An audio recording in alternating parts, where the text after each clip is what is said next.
Live from the TV30 studio, here is Jim Schneider. And good evening. Welcome to inFocus. Thank you for joining us on this November evening.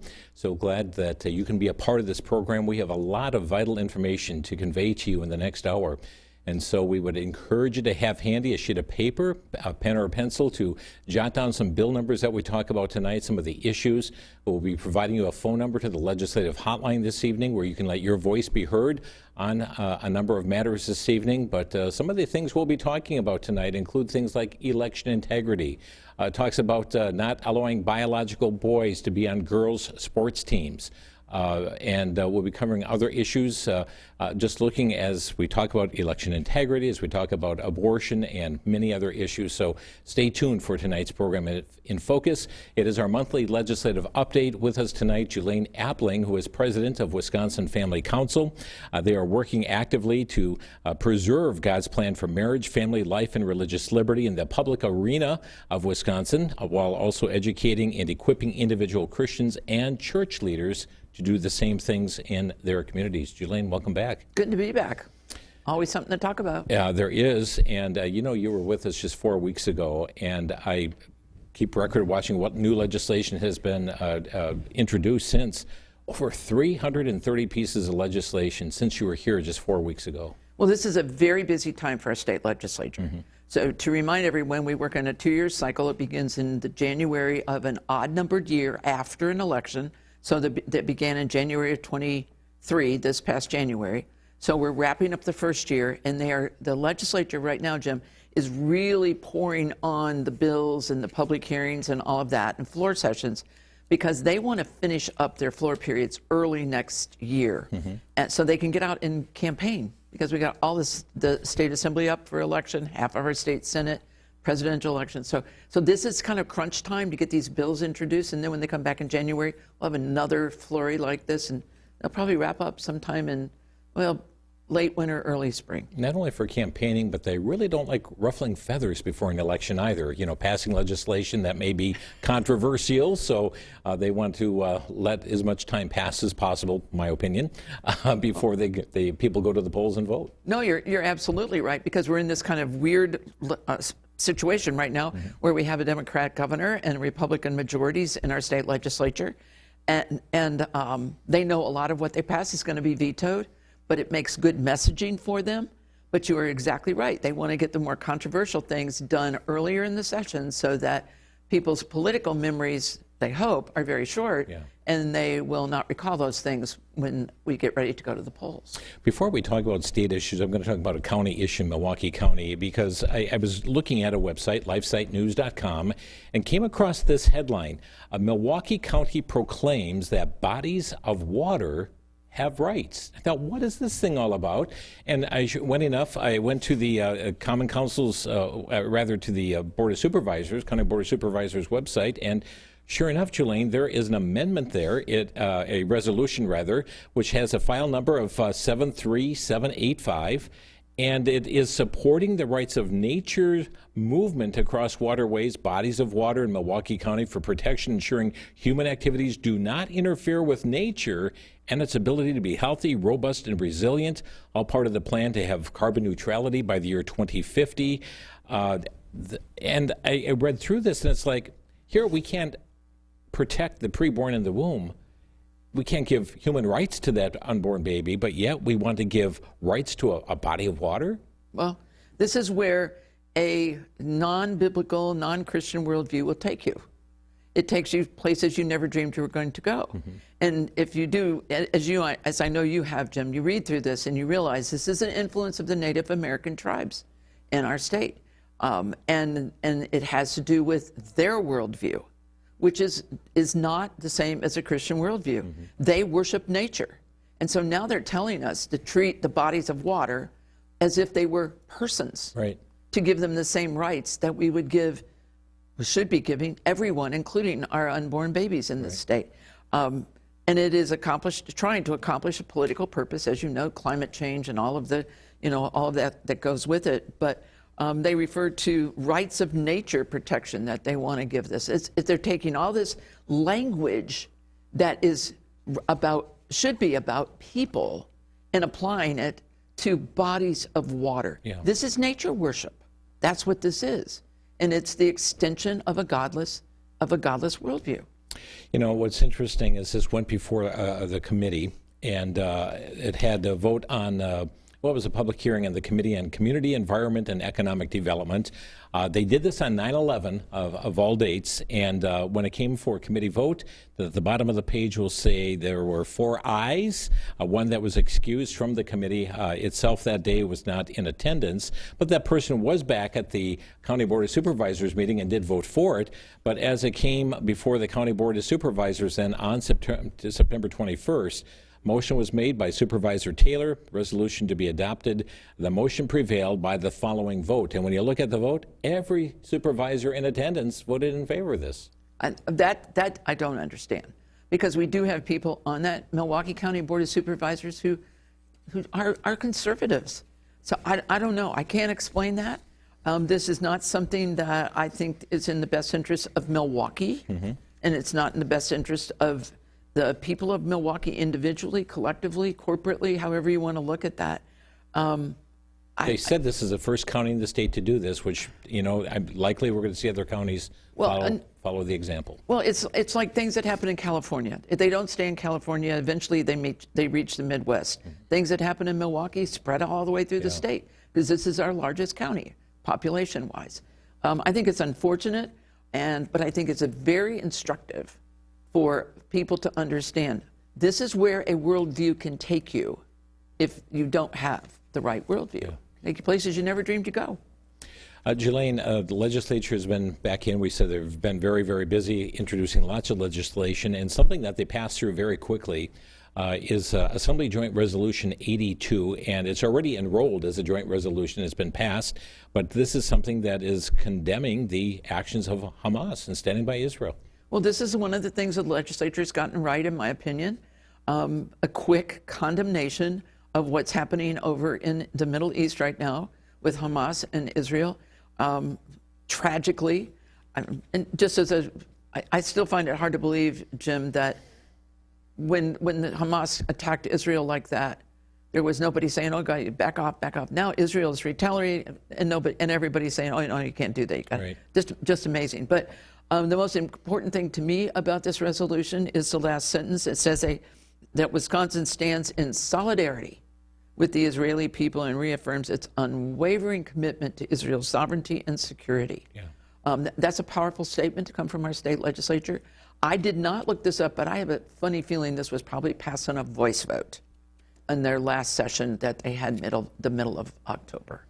There are a number of critical issues that are happening within our state right now, things in the courts as well. What's going on with the legislative maps? Well, the court's going to decide this for the most part.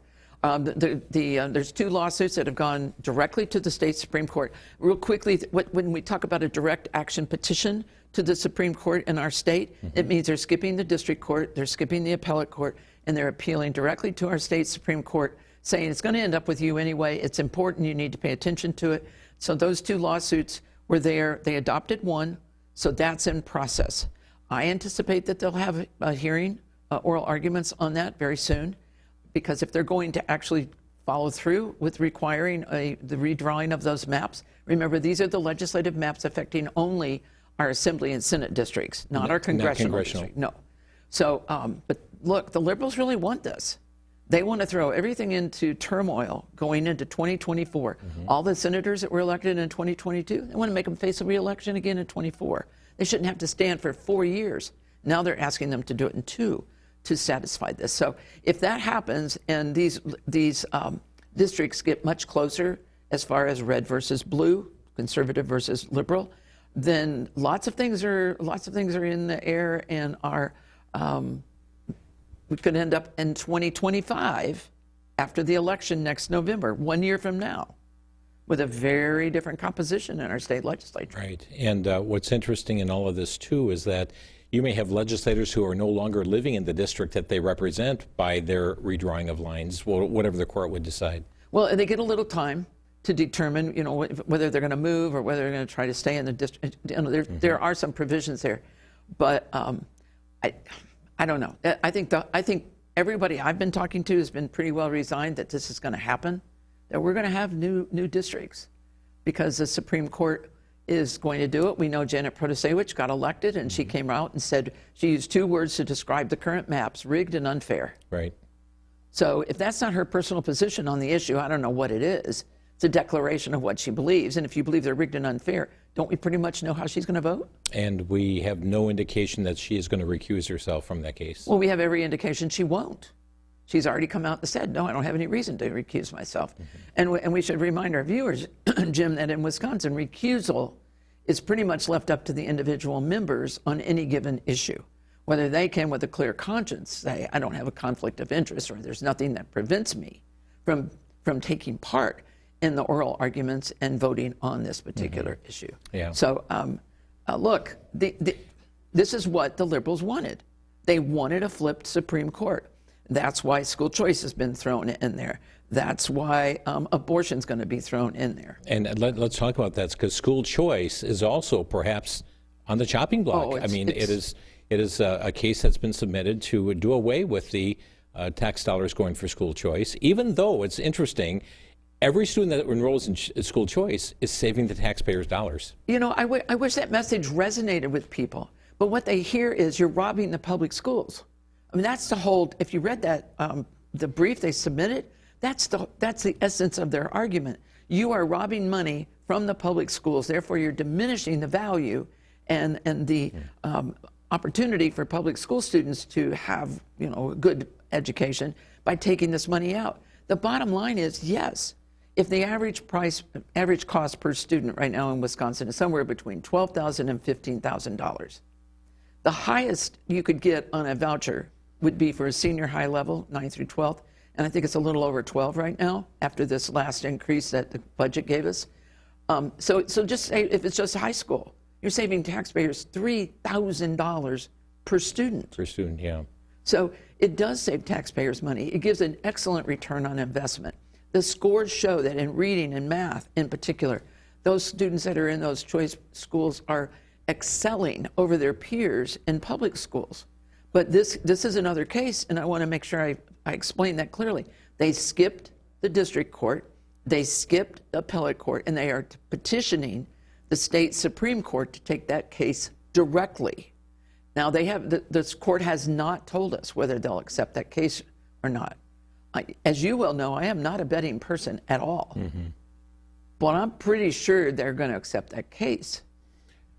The Wisconsin Institute for Law and Liberty is getting engaged with this. I'm encouraged by that. I think Wisconsin Institute for Law and Liberty has some really, really good lawyers on their team. They've been watching this for a long time. They're working very closely with School Choice Wisconsin, who has, really been in the forefront of a single issue group promoting school choice. Look, we're promoters of school choice. We think it's a wonderful opportunity for students in failing schools to get out of them and get into a Christian school or another type of private school. How many years has this school choice been going? Over 30. And so therefore, why all of a sudden now are we seeing a lawsuit against it? Because the court's shaped up the way they want it. This is politics. This is raw politics. We have a governor who doesn't think there is a private school that is good, quite honestly. Now, he might say, I'll take you to task on that, Julaine, but that's how he acts. The only good school from the governor's standpoint is a public school. And so he's not, now granted, he agreed to the increases on the vouchers, but there were paybacks for him for the public sector. Could we just recall for a minute, this is a governor who took his veto pen and changed the $325 per year student increase that's supposed to end in 2024 to make it end in 2,400 and something? So the people of Wisconsin are now on the hook. They're enslaved, if you will, to a $325 per student increase for the next 400 years unless something happens. You talk about a lawsuit, Jim. Let's bring a lawsuit on that. Yeah. So the courts are. This is all about the courts, the school choice, the pro-life or pro-abortion, whichever way people want to look at it. That's going to be on there because that case is still floating out there in Dane County. And just real quickly, aren't you amazed? Planned Parenthood is now doing abortions in all 3 of its abortion facilities, Madison, Milwaukee, and Sheboygan. Nothing has been done to challenge it overtly that we know, and the court is still not given any indication at the most basic level of court here in Wisconsin, the county court, district court. What's the judge doing? Right. So this is an amazing time to live in Wisconsin. Yeah, it really is. And the lives of the preborn are at stake in all of this. And when you mentioned, it depends on how clearing one's conscience, to recuse one from a case. But when you're in favor of killing preborn babies in the womb, I don't know what conscience you have any longer. Well, no, and she said she was pro women's right to choose or reproductive. But there's another lawsuit going on too, and this is with the governor against the legislature because the legislature has been withholding some $35 million from pay raises for the UW system because they have not cleared themselves of that DEI program yet.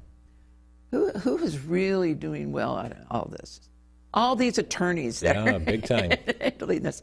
This was just late last week. Governor Evers sued the GOP members of our state legislature, accusing them of interfering with the executive branch because they are withholding. When did the executive branch get to authorize pay raises for the UW? Mm-hmm. That has all gone through state legislature. Right. That's the appropriate venue. Robin Vos said, you're not getting a nickel until you do this. He told them that. He's told them that a couple of times. And so now the governor says, well, we're going to sue you. Is that going straight to the Supreme Court as well? It did go straight to the Supreme Court. Mm-hmm. And this is going to be the pattern. So we may as well buckle up because this is how they're going to operate. And normally, I don't think if the court had been, well, you can be sure of this. If there had been a different outcome in April of this year and Dan Kelly had won instead of Janet Protasewicz, this would not be happening. Yeah. Julaine Appling with us tonight from Wisconsin Family Council. And friends, the mantra Julaine has shared here, often elections have consequences. We're seeing those consequences play out right now. And we hope you're paying attention, staying attuned to what is going on, because we heard 1 year right now from having another state election as far as our Assembly and Senate. This spring, we're going to see some elections taking place in a number of communities across the state, as well as far as local races and school boards and that sort of thing. And can't tell you how many times, Julaine, I've heard people say, oh, it's just a school board. But one thing I did find here, because there have been a number of school boards that have challenged the LGBT policies, but according to the Victory PAC for LGBT organizations, they're running more candidates in the upcoming elections than at any time in history. So, why wouldn't they? Right. Because what they've seen is the conservatives have figured it out, and the conservatives have been putting forward good candidates and have been winning and flipping school boards all across this country. Certainly we have been seeing that here in Wisconsin. By the way, Jim, I want to say this so that people know for sure about tomorrow. There are elections in different states in this country. Right. We don't have any here in Wisconsin. Yeah. None. Because we've been getting calls in our office. I don't know if you have at the station, but wondering what election. So, and critical election tomorrow. And I really think about Ohio with this abortion amendment to their constitution. The governorship of Kentucky and Mississippi at stake. Some very important races. Yeah. But just not here in Wisconsin. Nothing in Wisconsin. But on the school board thing, look, that's the most basic unit of government. It's the one closest to us. It's the one where we have the most impact. We go to church with the people. We see them in the stores. Our kids play sports with them, They're our neighbors. This is an incredibly important position. And by the way, next month, early December, is when candidates for local offices have to declare, who are in office right now, whether they're going to run again or not. At least, I should say, let me rephrase that. They have to declare whether they're not going to run. Mm-hmm. And then in early January, I think it's the first Monday in January, people who want to run for local offices have to register and make that declaration. We're 1 year away from the presidential election, and all the primaries and caucuses are starting just after the first of the year as well. Oh, absolutely. There's a lot of things going on. I mean, Iowa's gearing up like crazy. Yep. New Hampshire's getting ready to be in the news. There's all kinds of talk about this, and I think, you've said it, and let's just reiterate. Elections have consequences, and we're seeing right here in Wisconsin the consequences from one election, just one, the spring election of this past year, when Daniel Kelly lost to Janet Protasewicz. We're seeing that already reflected in our court. We saw it from August 1st on, when Janet Protasevich took office. And sometimes there are life and death consequences. Yeah. If the abortion issue gets to the state Supreme Court, hang on. Mm-hmm. Hang on, unless God in his mercy intervenes.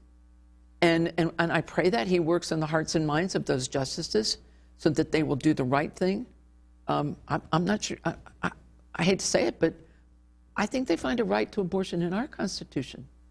There's no right to abortion in anybody's Constitution. They will create a right. They create it. Yeah. That's exactly right. Julaine, let's hit a couple other issues going on. We understand that Megan Wolf, who sits on our Board of Elections, a commission here, she has been the subject of radio spots and TV spots and newspaper advertisements for the people of the state of Wisconsin, calling upon Robin Vos, the Speaker, to allow that impeachment process to go through. And we understand that he has just turned it over to a committee at this point. And here's Assembly Resolution number 18 that was drafted November 2nd, but we understand this is something that is making its way through. Well, the Senate has already said she's done. They've taken their action. And now it's the Assembly that would have to initiate impeachment process. And Robin Vos held this resolution, and it's supposed to be 10 days that it sits, and before it gets a number, an Assembly number, and an assignment to a committee. Mm-hmm. I know he far exceeded that. It is now out, and I think there's 15 articles in there that say why Megan Wolf should not be allowed to continue in her position with the WEC. We'll see what happens. Needs a majority vote in the Assembly and then 2/3 of the Senate to remove her. Right. I don't even know how to predict it, mm-hmm. Jim. This is leadership, okay? So leadership in the Assembly or Senate took seriously some of its work and did that, and now the Assembly has taken a different view of it. This is not necessarily atypical, but it could vote. She says, I'm not leaving. But this is how the WC works all the time. Mm-hmm. The courts say you got to do stuff, and they say, oh, no, we're just going to ignore you. For the life of me, they get by with all kinds of mayhem over there. And, you know, we're going to talk about election reform later. Governor's going to veto them all. And Megan Wolf, meanwhile, is going to keep doing whatever Megan Wolf does. And until we can make some changes, we just have to keep voting and doing the best we can to stop the fraud. Julaine, Governor Evers has been active in different ways, and here is a proclamation that he established at the end, middle part of October 16th. It's a proclamation for Rise Up for LGBTQ Youth Day. Well, this was done, he declared October 17th, Tuesday, October 17th, as LGBTQ Youth Day, or Rise Up for LGBTQ Youth Day in Wisconsin. Interestingly, that was the day that the state Senate was giving the final vote on the Help Not Harm bill, which would prohibit medical personnel from performing surgeries or prescribing hormones or puberty blockers mm-hmm. for confused minors. And the Protect Women's Sports bills could have potentially been in having some work done in the Senate. It didn't end up being that way, mm-hmm. but so it was really meant to get people's attention. And basically, all he does is, I shouldn't say all he does, but what he does in there is give misleading information. He makes assertions that are without substantiation. He is coming down and saying that they're bullied, that these kids are bullied, and that he specifically references the bills I just talked about, the Protect Women's Sports bill mm-hmm. and the bill to protect the minors from these surgeries and these procedures. And then he tries to layer on that a mental health crisis. Well, there is a mental health crisis, and it's made worse by all the things that are happening, mm-hmm. especially when you deal with the medical things that are going on. And so I was incensed. I'll just tell you, I was just incensed.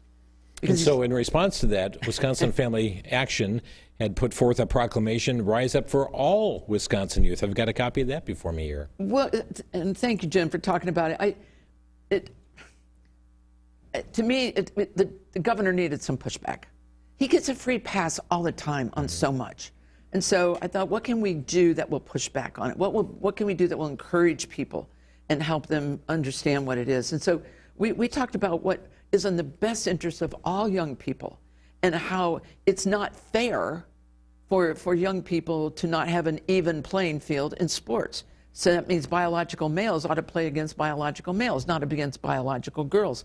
And that we shouldn't harm young people by doing these irreversible surgeries that mutilate healthy bodies and giving them the powerful hormones and puberty blockers with all these long-term effects. And so that's really what we did. We talked about the value of the bills that we were Help Not Harm bill and the Protect Women's Sports bills, and how every young person in our state, those that are confused about gender and those that aren't. So. And you have this posted on your site? It is in wisconsinfamilyaction.org. Yep, it is. And get more information on that. Sure. The legislature, we understand the Senate has passed the Embrace Them Both pieces of legislation? They have. Four-bill package. One deals with defining abortion very clearly to make sure people understand it's not a miscarriage, it's not ectopic pregnancy, some of the other things that can happen, and also making it clear that we're not making exceptions for rape and incest in that. That's one of them. The second one is to give increase of the tax deduction for dependents. And also, I love this bill. It says if a woman is pregnant with an unborn child and there's a fetal heartbeat detected, a baby's heartbeat detected, that baby can be considered as a dependent in that year. So there's a recognition of the personhood of the baby. So that's one. Then we have an adoption tax credit of $10,000. That it's an amount of money that the Department of Families and Services, Children and Families would get to give to an adoption agency, and then the adoption agency could give those $10,000 to qualified families, Wisconsin families seeking to adopt Wisconsin children.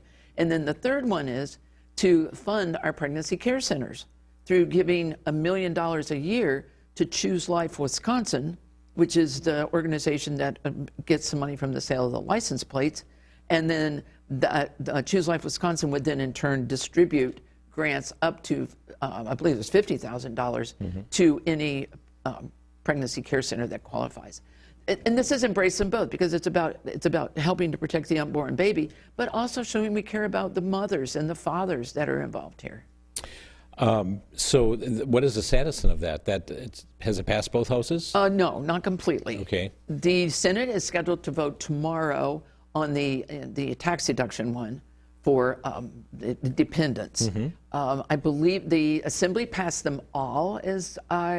Senate, how did this go? I think the Senate has had hearings on all of them, and the Assembly still has not had hearings on all of them. They did have a hearing on the adoption one last week. We testified on that one. They haven't even had a hearing on all of them. So this was a package of four, right? The Senate leadership put them all in one committee. The Assembly leadership put them in 4 different committees. Okay. So 4 different public hearings on that. 4 different public hearings, and we've only had one so far. Here's a couple of bills, Assembly Bill 377 and Assembly Bill 378. They are bills that deal with, and you were talking about here just a bit ago, about protecting women's sports. And these are bills that would do just that, and I understand these have both passed the Assembly so far. They have. So they both passed the Assembly. Neither one of them has had a hearing in the Senate. So it's politics, it's just how this game goes. But they did pass in the Assembly, and it's quite a lively debate over those bills. Yeah, not without controversy. We have a video clip here tonight of just a short clip of Reverend Dave Considine, who spoke out on the floor in opposition to this. This is saying, okay, if you're biological male, you cannot be engaged in playing against biological females or being on the female sports teams. But here's what he had to say from the floor. The best we got was, well, some parents are concerned that their daughter might miss out on a scholarship. They might miss out on playing for this team or that team. Boy, that doesn't sound like community. That sounds like selfishness. I'm sorry to label it that way, but that sounds like what it is to me. I'm only worried about myself. I'm not worried about building the team and having my school have a powerful team. Julaine, it's hard to know how to respond to this, but a biological girl who's losing in competition to a biological male who identifies as a girl, she should be happy If not, it's just selfishness on her part. No, it's just completely wrong. Completely wrong. So, full disclosure, 3 bills. One of these bills deals with K-12. One of these bills deals with college, right? UW and tech schools. So we have a former NCAA D3 athlete, woman athlete, who testified on the collegiate bill. I testified on the K-12 bill. And I sat through that hearing, Jim, and when I got up to testify, I had just about had it, sad to say. And I said, you all, for 25 years that I've been coming to these hearings, have talked about fair, fair, fair, fair. This bill is about true fairness. Yeah. Constantine doesn't get that. Now they want to twist it and make it into something to make sure that the transgenders get special rights and protections and special opportunities. But everybody else is now going to be treated unfairly. And that's exactly what this is about. We could talk about that all night. There is no reason, for biological males to participate on the girls' teams. By the way, if I were a biological male doing that and I was 450th or something in the rankings on the swim team in men's and I won a women's thing, I'd be mortified. Yeah. Oh, look at me, I won a... Yeah, how embarrassing. You should be embarrassed. Well, and we just saw a story come forth. I believe it was a sport that was just going on that a gal got hit in the mouth by a biological male, broke her teeth, and just horrendous.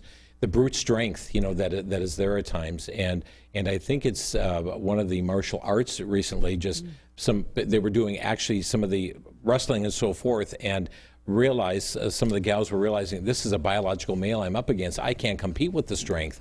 I mean, but we're talking body mass, muscle mass, a greater lung capacity, a longer bone structure, everything that puts a biological gal at disadvantage. Well, and no matter whether they're WIAA rules are that the biological males have to be on hormone suppressants and all the rest of that, testosterone suppressant for a year.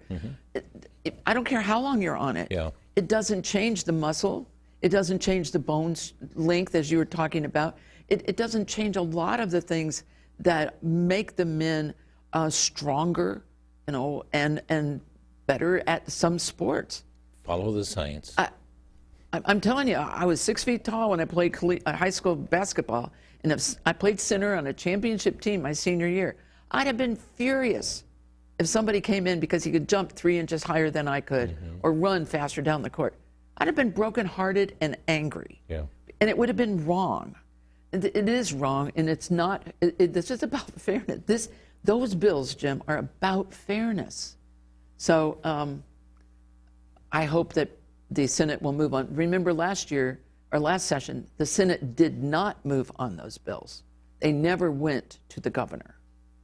Again, that's Assembly Bill 377 and Assembly Bill 378. And friends, you can contact your legislator. Let me give you out the legislative hotline number, which is 1-800-362-9472, 800-362-9472. Jot that number down. We've got more to talk about. Here's Assembly Bill number 465, and this is regarding the prohibition of gender transition medical intervention for those under the age of 18. Well, this is what we call the Help Not Harm Bill.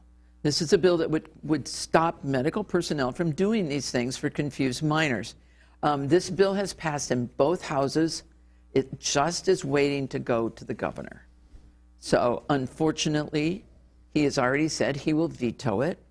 I anticipate that would probably come to, I could see it going to the governor this week. I don't think it has to go to the governor in a set time. It's ready to go. But then he has to take action on it within a reasonable, I guess, 10 days. But I anticipate he'll do that on a Friday. Yeah. And then, just go away for the weekend.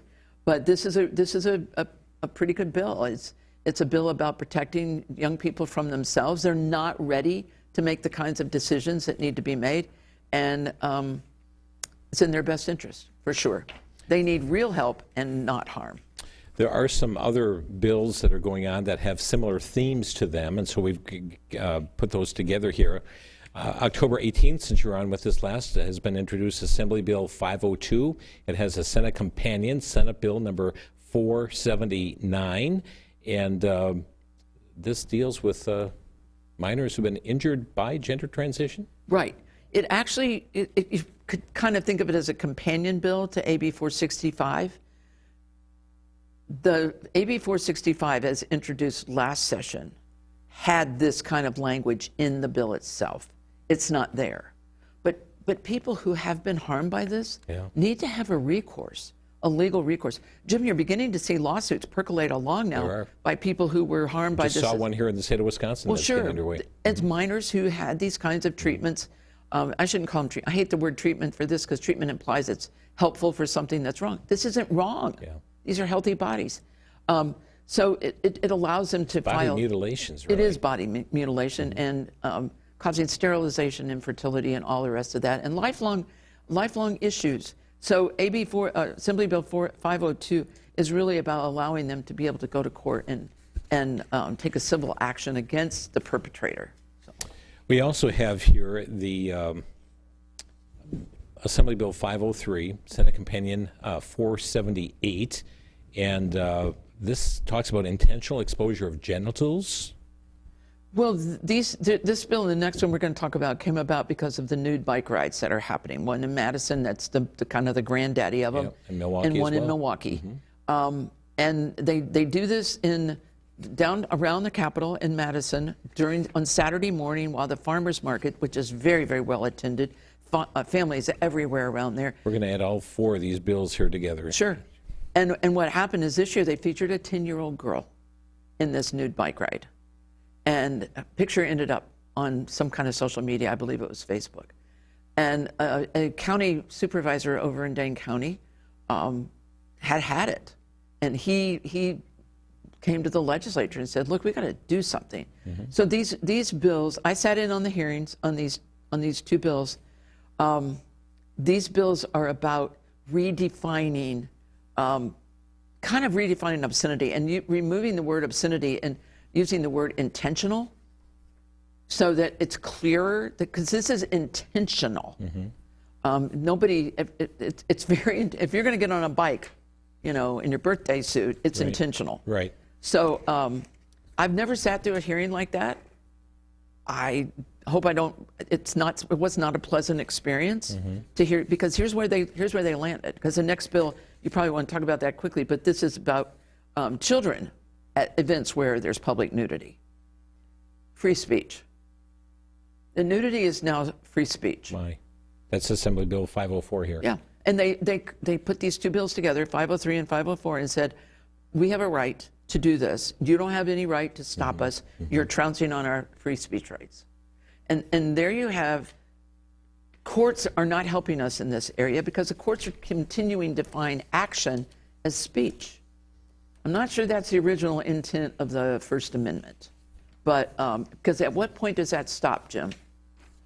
And where do we draw the lines? Where does as I sat in that hearing, I thought, boy, I'm glad they chose to be clothed here, because if they really thought that it was appropriate for them under the First Amendment, free speech, as free speech, theoretically they should have. What about public nudity laws, though?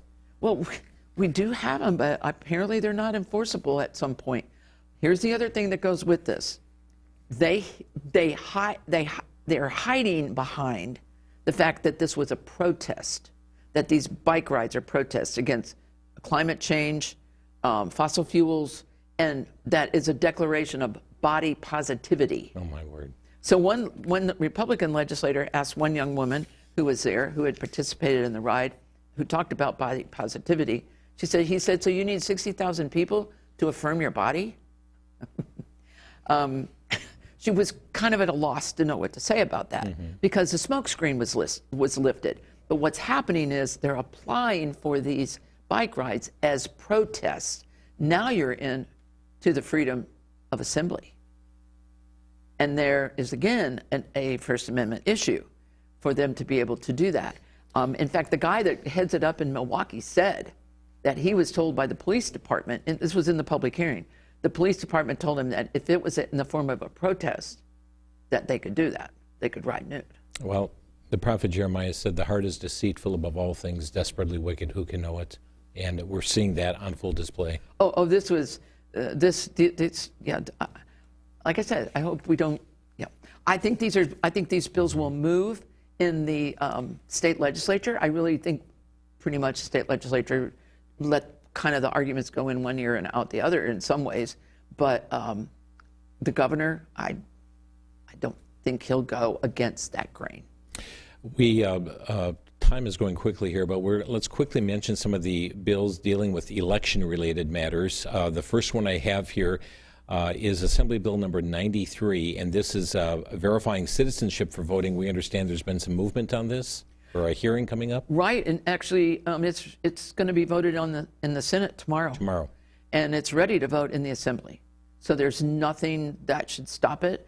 But again, this is a bill. It's going to have to go to the governor. The governor's track record on election reform bills is he's vetoed every single one of them. Wow. So we're just trying to make sure that the people who vote in the state of Wisconsin are truly citizens. And that's really the whole part of this Should bill. be a no-brainer, Julaine. It should be a no-brainer, absolutely. So. Okay, that's Assembly Bill number 93 being voted on in the State Assembly tomorrow. Also, and that is Tuesday, that would be the 7th day of November. Here is Assembly Joint Resolution 76. This is a proposed constitutional amendment about eligibility to vote in the state of Wisconsin. Well, and it's kind of the same, these are related.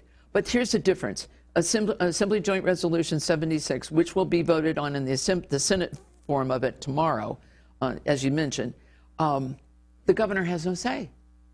All that has to happen on this, and I believe this is second consideration, which means it's already passed once in the state legislature, the previous session, and now it's this one. So that means after it passes, then it will go to the people. And it could go to the people as early as April, Jim, which would mean by the fall election of 2024, this would be the law. And the election officials in our state would have to do this to make sure that all of the requirements for being a legal voter in our state are met. So we'll see how this goes. Unless it's challenged to the court and then goes before the Wisconsin Supreme Court. Well, that's... I mean, that's... Look, that is one of the things people said the whole time, right? Building up into the election in April was... You think we have election fraud right now? Wait till we get a liberal court who says, we don't have to have voter ID. What are you talking about? That's not a requirement. We don't have to have this. You don't have to be a legal citizen to vote. We'll throw that out too. And absentee ballots, hey, you can just do what you jolly well please. Yeah. Who knows? Yeah. So Assembly Joint Resolution 76, that's being voted on tomorrow. Tomorrow. Okay. In the Senate. Okay, so it's already passed the Assembly. It's ready for the Assembly. Ready for the Assembly then. Senate's Okay. taking the lead on this one. Okay, we also have Assembly Joint Resolution 78, and this is about photo ID for voting, and this also would be a constitutional amendment. Right, and it doesn't change our law. Currently, our current law is you have to have photo ID to vote. Well, why are they doing this? Because they're afraid that the Supreme Court would overturn that. So that's why they're trying to get this into our state constitution. The Supreme Court can't challenge the state constitution. That would have to be challenged like our marriage amendment was, remember? That was challenged by the U.S. Supreme Court, well, undone by the U.S. Supreme Court. So this is first consideration. That would mean this session they're voting on it, and then in 2025, when that new session begins, it would have to come back, be voted on again in the state legislature, and then go to the people. But they're trying to say the way to protect voter ID as a requirement for voting in Wisconsin is to get it into our state constitution. We're going to have a very, very large state constitution because they're trying to work around a governor who vetoes everything. Yeah, yeah. So this is also being voted Tomorrow. on? Tomorrow as well. Assembly Joint Resolution 78. And again, friends, you can reach out to your legislators through the legislative hotline number 1-800-362-9472. I should mention, too, that there's a Senate Joint Resolution 78 that's going to be voted on tomorrow, too, for second consideration, and that's to stop the Zuckerbucks from coming into the state and going to certain election areas, cities, like it did in Green Bay and Milwaukee and Racine and Eau Claire, and also requiring that people from the outside can't come in and run our elections. Just before we open phone lines, let's cover one last issue here, and this is, and we've got more bills to talk about, but want to give you also time to have feedback. This is Assembly Bill 563, Senate Bill 528, dealing with something called ranked choice voting. Well, every state that's done this, it's been, in my opinion, a disaster. I've read several articles about this, and basically, first of all, let's clarify for our viewers: it's only for congressional and U.S. Congressional races and U.S. Senate races. It's not for our state assembly, not for our state Senate, or local. But basically, it talks about two things. Number one, that you can vote, and the primary election would look different. Okay, it wouldn't be by party. It would be all the independents, all the Green parties, everybody all together. Everybody all together. And then is it top 5 or something? The top 5. And then when it gets to the general election, that's rank order. So Jim goes to the ballot box, and the candidates are there, and you have to identify, okay, for Congress, this is my first choice, this is my second choice, and this is my third choice. And then they count the ballots, and then they start discarding. I just read an article from a very reliable group that said, if you want your ballot thrown away, do rank-ordered balloting, because eventually some of those ballots gets tossed. And they talk about it like that doesn't happen, but I don't see how it doesn't happen at some point for someone's ballot as they work down through this process has brought very liberal people into authority. Well, it has, and what if you look at the sponsors on this bill, it was introduced by Republicans in the Senate and the Assembly. Ron Tussler in the Senate and the Assembly, and Jesse James in the Senate. And it's supported by a number of Republicans in the Assembly and one other Republican in the Senate. I'm not sure what they're reading or what they're understanding. I don't know exactly why they're trying to do this, because Alaska is one of the most recent states to do this. I've not heard one good thing about it. Right. Not one. Many people had their votes, really they were disenfranchised as voters. Oh, absolutely. Absolutely.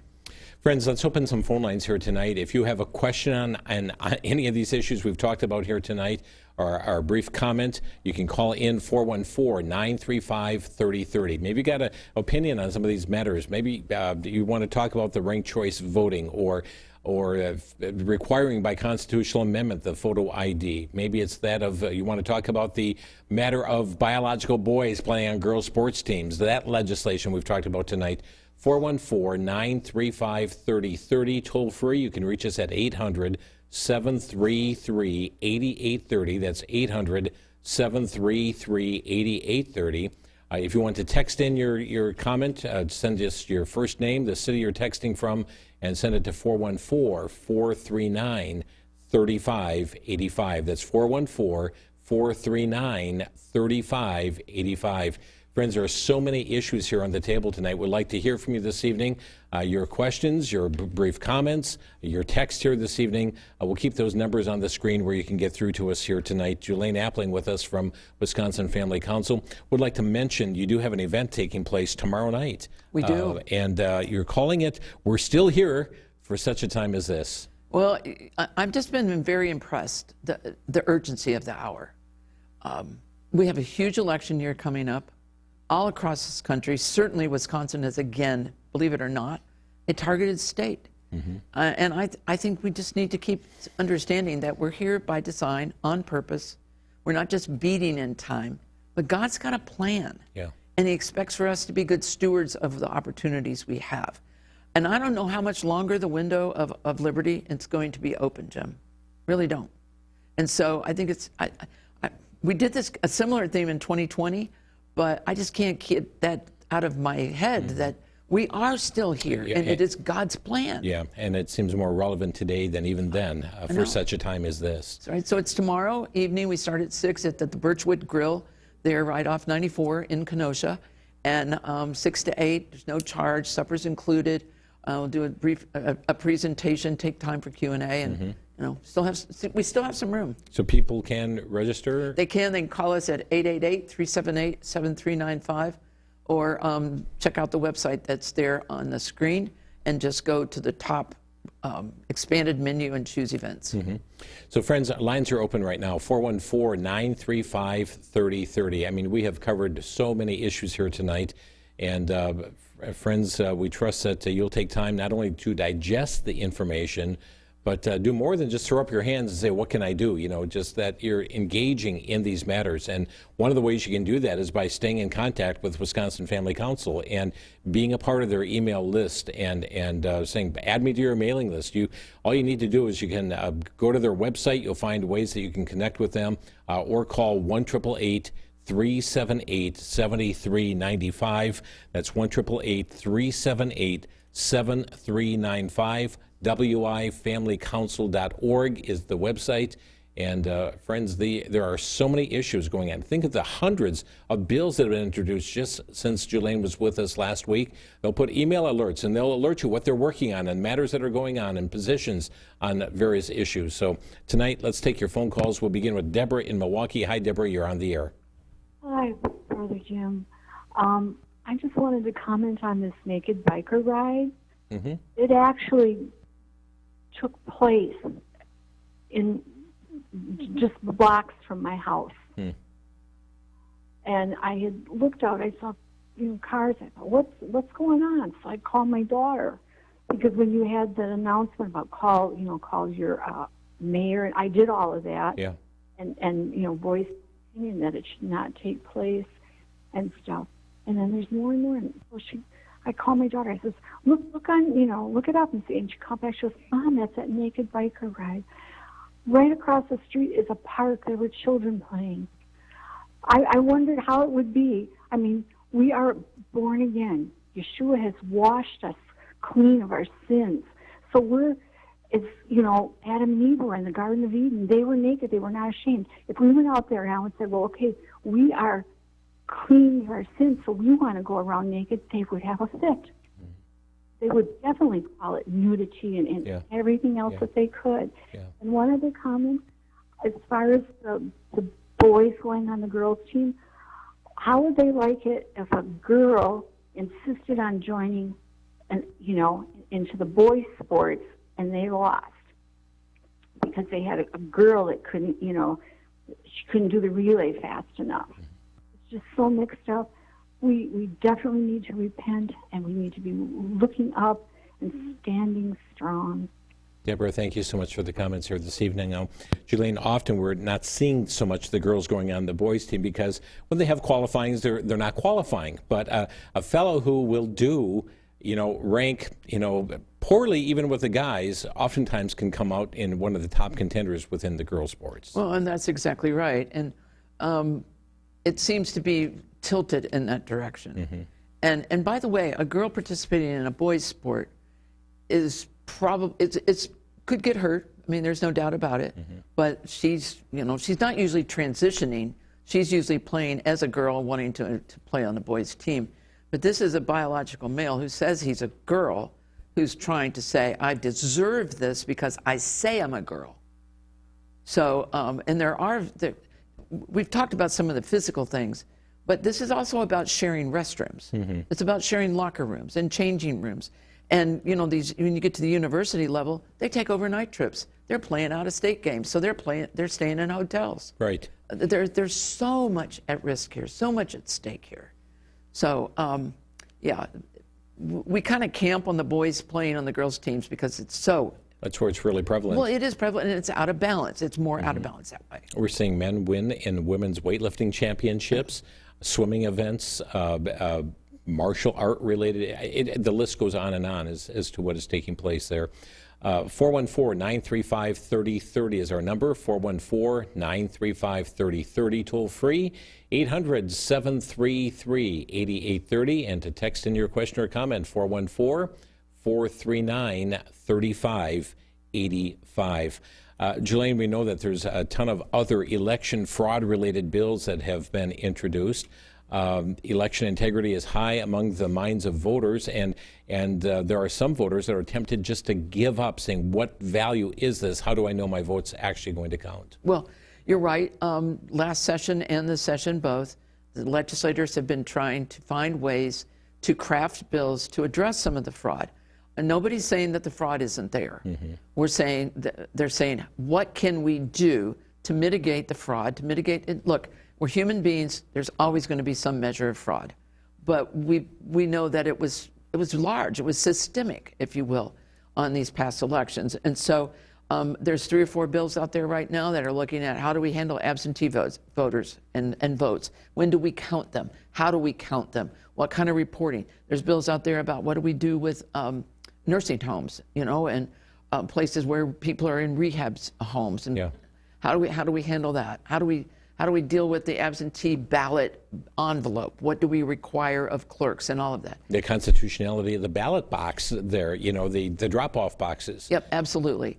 And I think these bills, many of them will probably pass.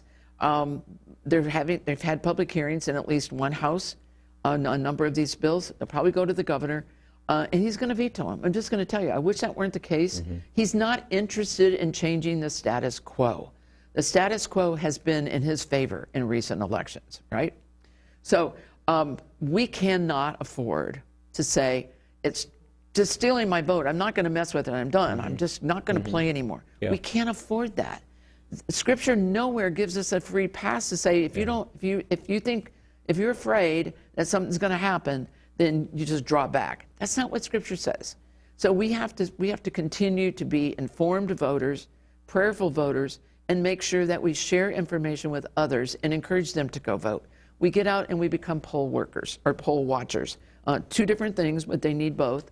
And observers, so that fraud can be reported to the right place. Now, and so that people are alert to this. I think that in itself helps us, Jim. That the issue of fraud is now highlighted. Right.